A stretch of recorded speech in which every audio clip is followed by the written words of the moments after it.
মলদ্বীপের সার্বভৌমত্ব রক্ষায় সব সাহায্য করবে চীন। জিনপিং এর আশ্বাস কি দিল্লিকে হুঁশিয়ারি?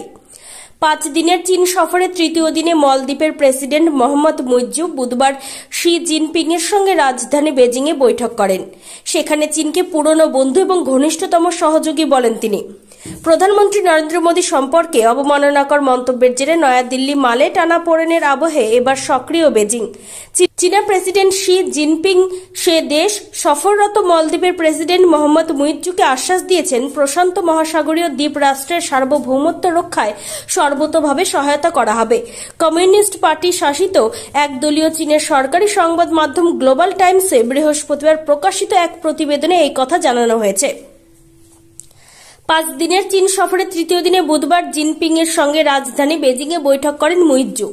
সেখানেই ভারতের সঙ্গে সাম্প্রতিক সংঘাতের আবহে মলদ্বীপের পাশে থাকার অঙ্গীকার করে চীনা প্রেসিডেন্ট তথা কমিউনিস্ট পার্টির শীর্ষ নেতা।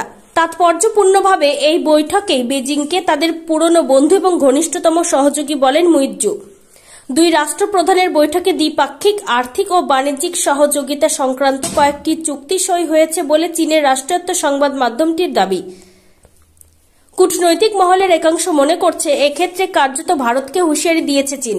জিনপিং এর বক্তব্যে স্পষ্ট, এবার ভারতীয় প্রভাব বলয়ে থাকা দক্ষিণ এশিয়ার কূটনীতিতে অনুপ্রবেশের ছক কষছেন চীনের কমিউনিস্ট নেতৃত্ব। অতীতে কাশ্মীর নিয়ে ভারত পাক সংঘাতেও তাদের এমন ভূমিকা দেখা গিয়েছে।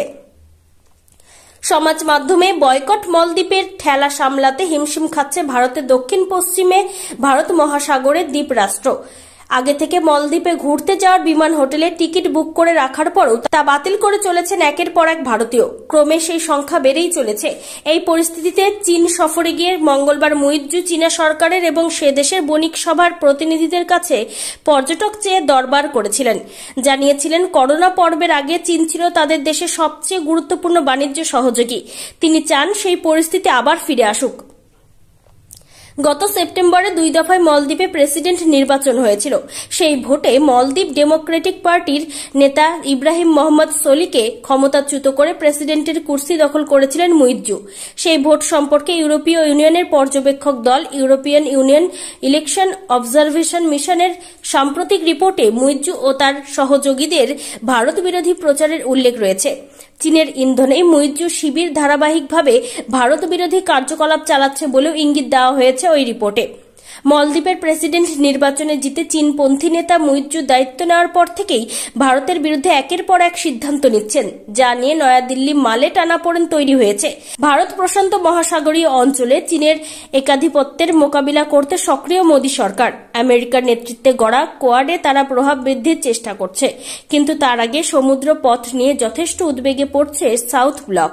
তার অন্যতম কারণ চীন ঘনিষ্ঠ মুইজ্জু। প্রেসিডেন্ট হয়ে তিনি মলদ্বীপে মোতায়েন ভারতীয় সেনাকে ফেরত পাঠিয়েছিলেন। সম্প্রতি তিনি নয়াদিল্লির সঙ্গে 4 বছরের পুরনো জল চুক্তি বাতিলের কথা ঘোষণা করেন। ওই চুক্তির মাধ্যমে ভারতীয় নৌবাহিনীর নিরাপত্তা ও প্রতিরক্ষা সহযোগিতা, পরিবেশ সুরক্ষা এবং বৈজ্ঞানিক গবেষণায় সাহায্য করার জন্য মলদ্বীপের জলসীমায় হাইড্রোগ্রাফিক সমীক্ষা চালানোর অনুমতি মিলত। চুক্তি বাতিলের ফলে তা বন্ধ হয়েছে। টানাপোড়েনের এই আবহে সম্প্রতি ভারতের কেন্দ্রশাসিত অঞ্চল লক্ষদ্বীপে গিয়েছিলেন মোদী। সেই সফরের বেশ কিছু ছবি এবং ভিডিও সমাজ মাধ্যমে ভাইরাল হয়। অভিযোগ, মলদ্বীপের 3 মন্ত্রী মরিয়ম সিউনা, মালসা শরীফ এবং মাহজুম মাজিদ কিছু ছবিতে মোদীকে পুতুল এবং জোকার বলে মন্তব্য করেন। ভারত ইসরায়েল সম্পর্ক নিয়েও আপত্তিকর মন্তব্য করা হয়। পরে অবশ্য এই বিতর্কের মুখে পোস্টগুলি মুছে দেওয়া হয়েছিল, কিন্তু শেষ পর্যন্ত মলদ্বীপের বিরোধী নেতাদের চাপের মুখে 3 মন্ত্রীকে সাসপেন্ড করতে বাধ্য হন প্রেসিডেন্ট মুইজ্জু। কিন্তু বিতর্ক তাতে থামেনি। এই পরিস্থিতিতে মলদ্বীপের বিরোধী দলগুলি অবশ্য ভারতের পাশে দাঁড়িয়েছে। মুইজ্জুকে প্রেসিডেন্ট পদ থেকে বরখাস্ত করার জন্য সোলি সহ বিরোধী নেতৃত্ব আবেদন জানিয়েছে পার্লামেন্ট সদস্যদের কাছে।